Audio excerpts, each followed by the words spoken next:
Assalamualaikum warahmatullahi wabarakatuh. Alhamdulillahirabbil alamin, asyhadu an la ilaha illallah wa asyhadu anna Muhammadan abduhu wa rasuluh la nabiyya ba'da yaumil qiyamah. Allahumma shalli ala Muhammad wa ala alihi haqqa qadrihi wa miqdaril azim. Rabbi shrah li sadri wa yassir amri wahlul 'uqdatam min lisani yafqahu qawli, amma ba'du. Mahasiswa dan mahasiswi mata kuliah ushul fikih yang dirahmati Allah.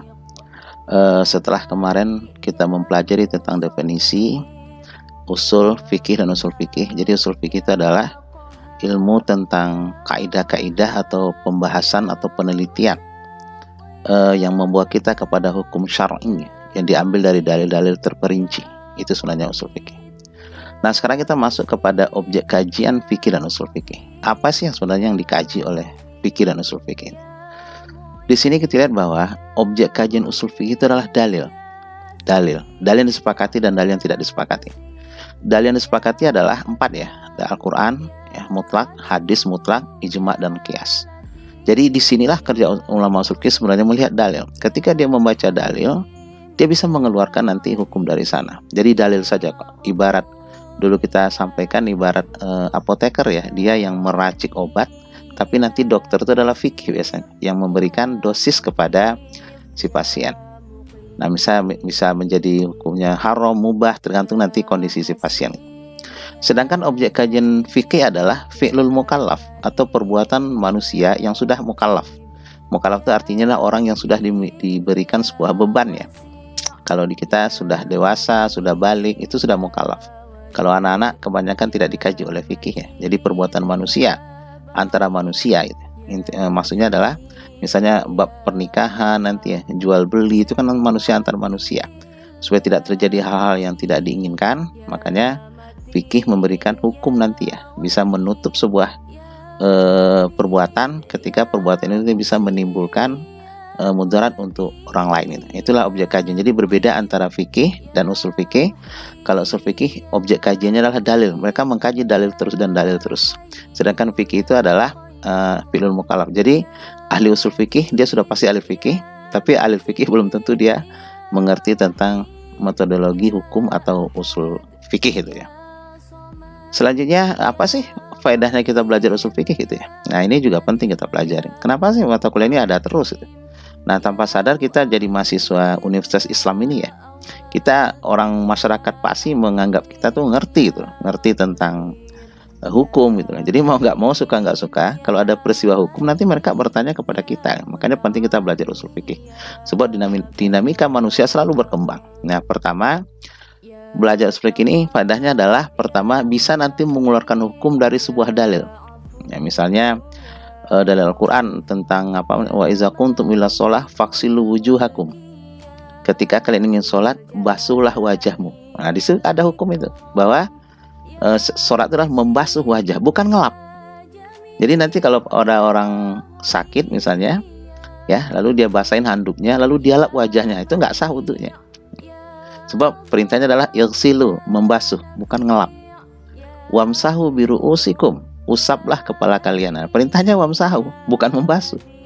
Saudara teman bapak dulu ya, kalau wudhu kepalanya di bawah keran gitu dia mandi, salah. Perintahnya cuma membasuh. Itu contohnya ya, masih banyak dari Al-Quran yang bisa kita keluarkan hukum dari sana. Misalnya wala taqul lahuma uffin, jangan berkata uf kepada orang tua atau perkata yang menyakitkan orang tua. Bukan uf saja, semuanya apa kata itu adalah kita mengeluarkan hukum dari dalil. Yang kedua, kita bisa mencarikan dalil terhadap sebuah peristiwa hukum. Contohnya kemarin ya, ada kejadian di Yogyakarta yang dilakukan oleh dosen UIN ya. Dia bikin sholat Jum'ah virtual ketika COVID. Dan dia bikin sholat Idul Fitri, Idul Adha juga virtual. Kebetulan viral gara-gara begitu dia jadi imam, listrik mati gitu. Jadi imamnya hilang. Akhirnya orang-orang yang di rumah, yang online itu kebingungan gitu loh. Nah, bagaimana kita menghukum ini? Itu tugas orang usul fikih, mencari dalil. Boleh nggak sholat jamaah itu online? Boleh nggak nikah nanti online? Misalnya suaminya di Jakarta, istrinya di Jogja, KUA-nya di Medan gitu, saksinya di Kalimantan gitu. Tapi bisa bertemu dalam Google Meet dan Zoom. Bagaimana itu? Nah, itu kan pentingnya kita belajar usul fikih ya, kita bisa menentukan hukum. Yang ketiga, kita bisa menggunakan kaidah untuk sebuah peristiwa hukum. Misalnya apa ya, ketika darurat misalnya gitu ya, Pak boleh nggak saya membunuh orang ketika darurat? Oh silahkan. Sebab dalam kaidah fikih dikatakan ad-daruratu tubihul mahzurat. Darurat itu adalah boleh melakukan perbuatan yang haram. Makan babi aja boleh kok kalau memang darurat. Nah, apa makna darurat? Secara usul fikih, makna darurat itu adalah mati. Jadi kalau kita nggak makan, kita mati. Nah, boleh kita memakan yang haram. Kalau kita tidak membunuh, kita juga mati gitu. Makanya boleh kita melakukan pembelaan diri dengan sampai membunuh. Nah, jadi nggak usah kita cari dalil juga, cukup dengan kaidah-kaidah tertentu saja itu. Kemudian apa hukumnya nikah? Oh mubah, karena kaidah usul fikih mengatakan al-amru ba'dan nahi tufidul ibah. Setiap perintah dalam Al-Qur'an kalau datangnya setelah larangan hukumnya mubah, maka nikah hukumnya mubah. Itu salah satu manfaat daripada usul fikih. Yang keempat, mengetahui dasar pembinaan hukum syarak dan maqasid syariah ya. Bagaimana hukum syarak itu kok bisa muncul gitu. Kenapa ini haram, kenapa ini halal? Misalnya harimat alaikum maitatu wa damu wa lahmul khinzir, diharapkan kepada kalian bangkai. Nah, apa yang disebut dengan bangkai? Itu hewan yang tidak disembelih secara syar'i, ketabrak misalnya gitu ya. Ketabrak tapi belum sampai kita sembelih, haram kita makan. Atau penyembelihannya nggak sempurna, tidak memutuskan dua urat yang ada di leher hewan. Jadi kalau kita beli ayam hati-hati ya. Kalau nggak putus dua urat itu berarti itu persembelihan yang haram. Nah, ini harus kita jauhi. Dan juga maqasid syariah, ada hifzul akal nanti ya. Kalau kenapa mabuk dilarang dalam Islam? Karena maqasidnya adalah untuk menjaga akal. Akalnya harus sehat terus. Tapi dengan dirusak dengan narkoba, makanya itu menjadi haram gitu. Yang kelima, kita mampu nanti mengistimbat hukum dengan tepat. Mengistimbat hukum dengan tepat. Jadi nggak keliru-keliru. Ya, sampai ini dikatakan, oh itu wajib. Misalnya, mana yang bagian wajah, macam-macam itu nanti dalam konteks usul fikih. Jadi dari sini kita akan bisa mengistimbat, mengeluarkan hukum sama dengan pertama tadi ya, dengan secara tepat, walaupun nanti menggunakan dalil akli bisa juga ya. Di samping dalil nakli Al-Quran dan Sunnah, kadang-kadang kita juga membutuhkan dalil akal. Secara akal tuh nggak masuk akal sih begitu gitu. Makanya kita lakukan yang sebaliknya. Yang terakhir adalah mengetahui perbandingan hukum dan bisa mentarjih.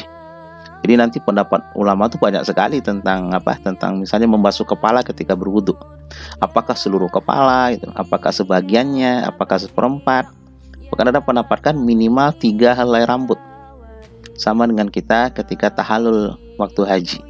Nah, mana yang rajih pendapat seperti itu? Nah, itu sudah bisa kita nanti mentarjih pendapat yang terkuat ketika didukung oleh Al-Quran dan Hadis dan juga pendapat para ulama. Jadi kita simpulkan bahwa belajar usul fikih ini sangat penting ya, sangat penting karena sebagai mahasiswa Universitas Islam ya, dimanapun ya, terutama di UIN juga, mau nggak mau nanti ketika terjun ke masyarakat, kalau ada persoalan hukum, pasti orang nanya ke kita pertama, Mas, Mbak, bagaimana menurut Mbak persoalan ini? Nah, kalau kita nggak pernah belajar ya kita nggak ngerti gitu. Tapi kalau kita pernah belajar ya, maaf Bu, saya carikan dalilnya dulu ya, saya baca-baca dulu, minimal begitulah. Apalagi kalau kita bisa memberikan jawaban secara langsung, mereka juga akan senang sekali. Inilah kuliah kita yang kedua ini tentang objek kajian dan juga faedah belajar usul fikih. Semoga bermanfaat. Ya, subhanakallahumma wa bihamdika, asyhadu an la ilaha illa anta, astaghfiruka wa atubu ilaik. Assalamualaikum warahmatullahi wabarakatuh.